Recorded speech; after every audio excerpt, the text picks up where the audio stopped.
Hello. चलिए आज गरीब गुब्बारे वाली का कहानी सुनाते हैं। वो एक बहुत ही गरीब थी, वो गुब्बारे बेच रही थी। तब तक 3 मैडम जाती है। वो गुब्बारे वाली बोलती है गुब्बारे ले लीजिए मैम। वो तीनों बोलती है ठीक है दे दो। तो वो गुब्बारे ले लेती है और फिर पैसा नहीं देती है, वो जाने लगती है। तो वो गुब्बारे वाली बोलती मैम ऐसे मत कीजिए मैम, हम भूखे मर जाएंगे, प्लीज़ पैसा दे दीजिए। तो वो तीनों मैडम बोलती है ओके दे रहे हैं।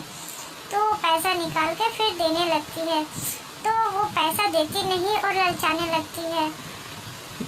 तो वो बहुत हाथ पैर जोड़ती है, मैम प्लीज़ ऐसे मत कीजिए मैम, प्लीज़ हम खाने के लिए तरस जाएंगे मैम, ऐसे मत कीजिए मैम प्लीज़ मैम। फिर भी वो तीनों मैडम चले जाती है और वो गुब्बारे वाली वहाँ खड़े होकर के सोचने लगती है अब हम क्या करें, कैसे करें, अब हम कहाँ से पैसा लाएंगे कि घर में खाना बनेगा, बच्चे को दूध पिलाएंगे, समझ में नहीं आ रहा है वो क्या करे, कैसे घर चलाए। वह सोचती ही रहती है। तब तक उसकी छोटी बहन आती है और उससे पैसे मांगने लगती है। तो गुब्बारे वाली बोलती है कि मेरे पास तो अभी पैसे नहीं है, आज सुबह से बिक्री नहीं हुआ है छोटी, तुम बात समझो। पर वो बोलती है कि नहीं मुझे पार्टी करना है। तो अब वो क्या करे समझ में नहीं आता है उसको कि कहाँ से पैसे लाए। जो पैसे बिक्री हुए रहती है वही दे देती है। तो उसमें से भी वो बोलती है कि नहीं मुझे और पैसे चाहिए, इसमें से क्या होगा, कुछ भी नहीं हो सकता। वो गुब्बारे वाली बोलती तुम समझो बात को, रहता तो नहीं देते क्या, अभी नहीं है इसीलिए ना ऐसे। पर वो फिर भी नोक झोंक करती है और वहाँ से फिर चले जाती है। और गुब्बारे वाली सोचती है कि हम क्या करें, जो पैसा था वो भी खत्म हो गया, अब कहाँ से लाएंगे, ये सब सोचते ही रहती है। तब तक एक लेडीज रहती है जो वहाँ दूर में खड़े होकर देखती है गुब्बारे वालों को। तो वो बोलती है कि हम दूर से देख रहे थे तुमको, तुम बहुत ही दुखी हो, बहुत ही तुम्हारे साथ जो हुआ हम देख रहे थे। वो पैसे देती है कि लो तुम इससे ले लो और तुम्हारा कुछ भला हो जाएगा। तो गुब्बारे वाली बोलती नहीं आप एक गुब्बारे ले लीजिए मैम, तभी हम पैसे ले सकते हैं वरना नहीं ले सकते हैं। तो वो मैम बोलती है ठीक है दे दो और तुम पैसे ले लो। तो वो बोलती है आपका बहुत ही धन्यवाद और वो अपना घर को जाने लगती है। तब तक वो मैडम वो तीनों लड़कियों के पास जाती है तो देखती है वो लोग बहुत मजा कर रही है और बोल रही है कि आज गुब्बारे वाले को सबक सिखा के बहुत ही अच्छा लगा। तब तक वो मैडम पहुंचती है और बोलती है आज तुमने वो गुब्बारे वालों के साथ अच्छा नहीं किया, ये नहीं करना चाहिए, एक गरीब का हालत समझना चाहिए, वो गरीब अपना गुब्बारा बेच के पेट चलाती है। तब तक वो लोग हंसने लगती है, लड़कियां समझती नहीं है बात को। पर मैडम अपने तौर तरीके में बहुत ही समझा रही थी, बहुत ही अच्छा से, कि किसी गरीब का पेट नहीं मारना चाहिए। तो वो लड़की को समझ में आ जाता है और फिर वो बोलती है कि ठीक है हम लोग जा रहे हैं, हम लोग अच्छा नहीं किए। और वो लोग जाने लगती है गुब्बारे वालों के पास। गुब्बारे वाली बहुत ही खुश रहती है कि मेरे गुब्बारे बिक्री हो गया फाइनली, अब हम जाएंगे घर में अच्छा खाना बनाएंगे, अपने बच्चा को खिलाएंगे और मेरे बच्चे भी खुश, हम भी खुश। वो खुशी से जाने लगती है।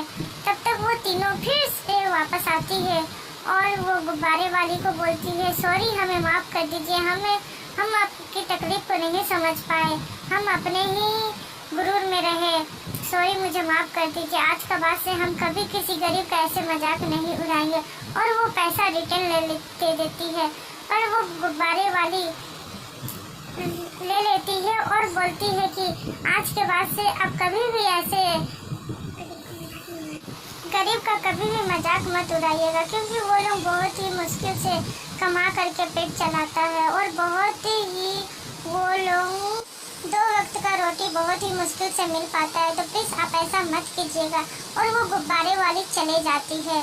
फिर वो मैडम उसकी छोटी बहन के पास आती है और उसे समझाने लगती है कि तुम अपनी बहन के साथ जो आज की वो बिल्कुल ठीक नहीं था, ऐसा नहीं करना चाहिए था, तुम नहीं समझेगी अपनी बहन को तो कौन समझेगा, तुम ही लोग तो उसकी सहारा हो, तुम ही को समझना पड़ेगा और उससे अच्छा से व्यवहार करना पड़ेगा।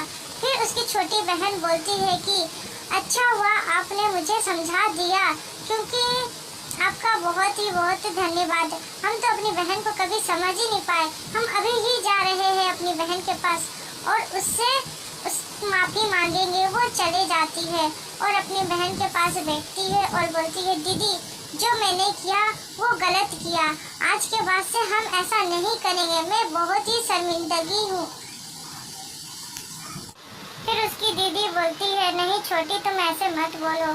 फिर वो बोलती है कि नहीं दीदी हम समझ गए, आज के बाद से आप काम नहीं करेंगे, हम करेंगे।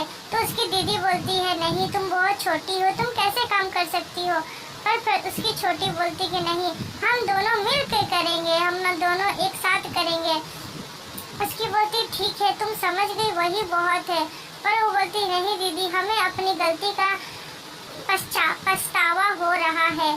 आज के बाद से हम दोनों मिल के काम करेंगे, हम दोनों एक साथ रहेंगे, हम दोनों कभी भेदभाव नहीं करेंगे। फिर दोनों ही एक दूसरे को समझ रहने लगते हैं।